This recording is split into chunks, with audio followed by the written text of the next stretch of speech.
Pakaian adat Sumatera Barat identik dengan warna yang cerah dan juga mencolok, sehingga menambah keanggunan bagi pemakainya. Berikut ini pakaian adat Padang atau Provinsi Sumatera Barat beserta dengan keunikannya. Yang pertama ada batu sangkar. Nama pakaian adat batu sangkar ini diambil dari salah satu kota di Sumatera Barat. Pada wanita biasanya memakai tutup kepala yang dipasang di kepala.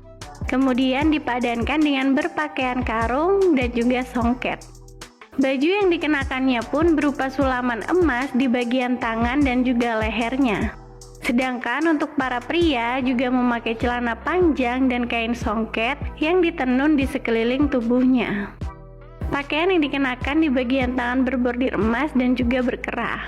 Dan tak lupa untuk bagian kepalanya menggunakan topeng bernama salwa.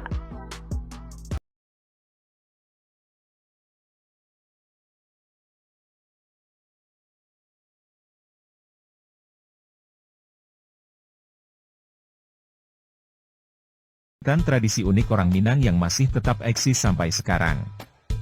1. Upacara turun mandi.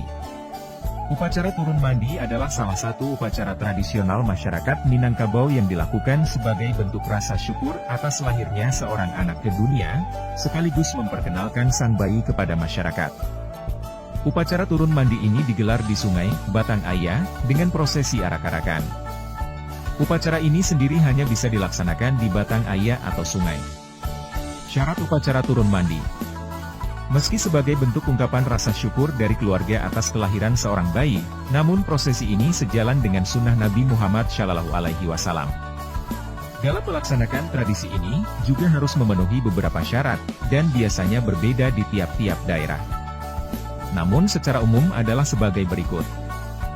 Jika bayi tersebut laki-laki, maka acaranya diadakan di hari ganjil dari hari kelahiran sang bayi. Jika perempuan, maka pelaksanaannya adalah hari genap.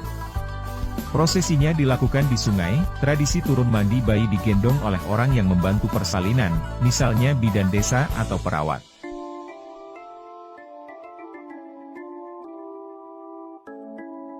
Menyediakan batiah bareh badulang, atau beras yang digoreng. Lalu, dibagikan ke anak-anak kecil sebagai tanda perkenalan dengan mereka, agar nanti kelak menjadi teman-temannya. Ada pula segi kain buruak, atau obor yang dibuat dari kumpulan kain yang sudah robek. Obor ini dibakar dari rumah dan dibawa menuju sungai. Makna dari obor ini adalah bahwa ketika si bayi sudah besar, maka tidak ada hambatan dalam menuntut ilmu. Kemudian tampang karambia tumbuhan, atau bibit pohon kelapa yang sudah tumbuh dan siap untuk ditanam. Nantinya ketika ibu dan anak sudah berada di air tempat pemandian, kelapa tersebut kemudian dijatuhkan dari hulu, kemudian si ibu menangkapnya saat kelapa mendekati si anak. Kelapa tersebut dibawa ke rumah dan ditanam, menjadi simbol bekal si anak ketika dewasa. Harus ada pula tangguak, yakni jaring berbentuk lingkaran yang digunakan untuk menangkap ikan. Tangguak ini berfungsi untuk mengambil batu sebanyak 7 buah dari dalam sungai, kemudian dibawa pulang dan ditanam bersama dengan bibit kelapa tadi dalam satu lubang galian. Kemudian ada pula palo nasi, atau nadi yang diletakkan di atas, dicampur dengan arang dan darah ayam. Palo nasi ini berguna untuk mengusir makhluk halus yang ingin ikut merayakan upacara. Palo nasi disiapkan sebanyak 3 bejana. 2 diletakkan di jalan menuju sungai, 1 dibawa ke sungai langsung.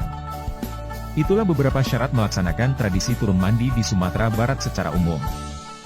Tetapi di daerah tertentu, mungkin terdapat sedikit perbedaan. Segala persiapan yang menjadi syarat wajib harus disediakan sebelum acara dimulai. 2. Balimau. Balimau adalah tradisi mandi membersihkan diri menjelang bulan Ramadan. Kegiatan ini biasanya dilaksanakan oleh masyarakat Minangkabau di Lubuak atau sungai. Selain itu, balimau juga memiliki makna lainnya, yaitu mensucikan batin dengan bermaaf-maafan satu sama lain sebelum menyambut bulan suci Ramadan.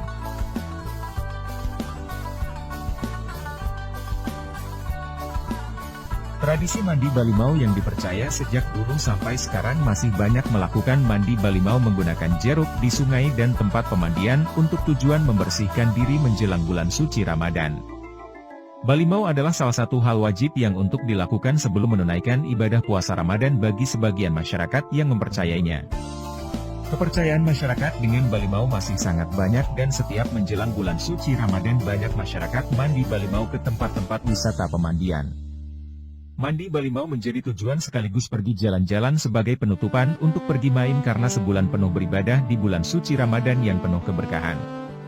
Balimau dilakukan untuk tujuan menyucikan diri dan membersihkan diri menjelang bulan suci Ramadan.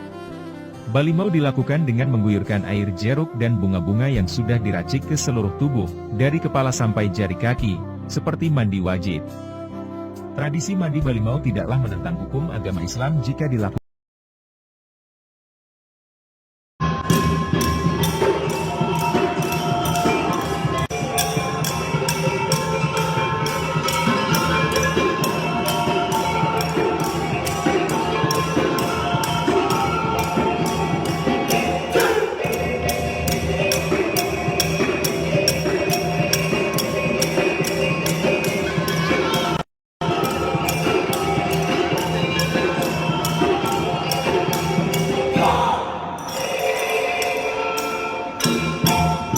Ampun jemaah, oi kami mohonkan